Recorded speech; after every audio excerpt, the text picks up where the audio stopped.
Hello, আসসালামু আলাইকুম viewers. আর একটি নতুন ভিডিও নিয়ে আপনাদের সামনে উপস্থিত হলাম। আজকের ভিডিওতে মূলত আমি আলোচনা করব, আপনারা যারা কোয়েল পাখি পালন করেন, অনেক সময় দেখা যায় কোয়েল পাখির শরীর থেকে একদম লোম উঠে যায়।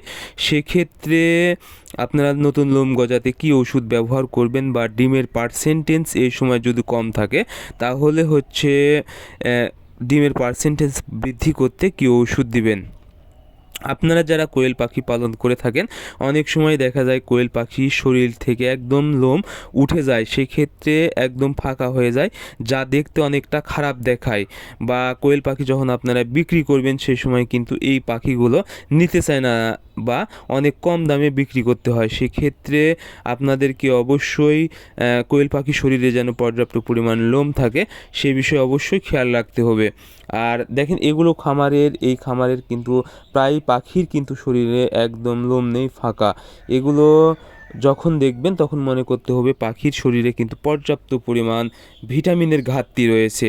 এই সময় লোম যখন উঠে যাবে এই সময় দেখবেন আপনাদের পাখির কিন্তু ডিমের পার্সেন্টেজও কম থাকবে, অর্থাৎ পাখির পর্যাপ্ত পরিমাণ ভিটামিনের ঘাটতি হয়, লোম উঠে যাবে, এবং অন্যান্য যে ভিটামিনের ঘাটতির লক্ষণ এগুলো কিন্তু প্রকাশ পাবে। বিশেষ করে ডিমের পার্সেন্টেজ কমে যাবে, এবং দেখা যাবে ডিম দিলে ডিমের খোসা অনেক পাতলা হবে। সেক্ষেত্রে আপনারা অবশ্যই ভিটামিন ওষুধগুলো ব্যবহার করবেন। এই লোম ওঠা যে বিষয়টা, সেটা হলো মূলত পাখির শরীরে যদি পর্যাপ্ত পরিমাণ জিঙ্কের অভাব থাকে, অর্থাৎ যখনই ভিটামিন জিঙ্কের অভাব হবে তখন কিন্তু পাখির শরীর থেকে লোম উঠে যাবে। এই জন্য নতুনভাবে লোম যদি গজাতে চান সেক্ষেত্রে অবশ্যই আপনারা ভিটামিন জিঙ্ক ব্যবহার করবেন।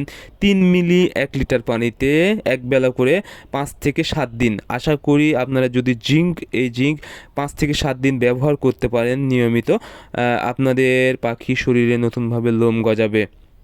এবং আপনারা যদি ডিমের পার্সেন্টেজ এই সময় কম থাকে তাহলে অবশ্যই ভিটামিন ইসেল ব্যবহার করবেন 1 মিলি 1 লিটার পানিতে একবেলা করে 5 থেকে 7 দিন, এবং একবেলা আপনারা ক্যালসিয়াম ব্যবহার করবেন। ক্যালসিয়াম 1 মিলি 1 লিটার পানিতে একবেলা করে 5 থেকে 7 দিন। আপনারা এই 3টি যদি ওষুধ ব্যবহার করতে পারেন, আশা করি পাখির শরীরে যে ভিটামিনের ঘাটতি তা খুব সহজে পূরণ হয়ে যাবে, এবং নতুনভাবে পাখির শরীরে লোম গজাবে, এবং ডিমের পার্সেন্টেজ বেড়ে যাবে, এবং ডিমের খোসা যদি পাতলা থাকে তা শক্ত হয়ে যাবে।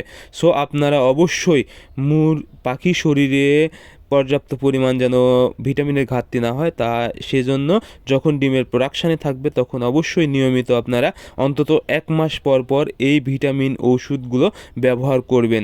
তাহলে পাখির শরীরে ভিটামিনের ঘাটতি হবে না বা কোনো সমস্যা দেখা দেবে না। সো আজকের ভিডিও এই পর্যন্তই। আপনারা আমাদের পরবর্তী ভিডিও পেতে চ্যানেলটি সাবস্ক্রাইব করবেন। ধন্যবাদ।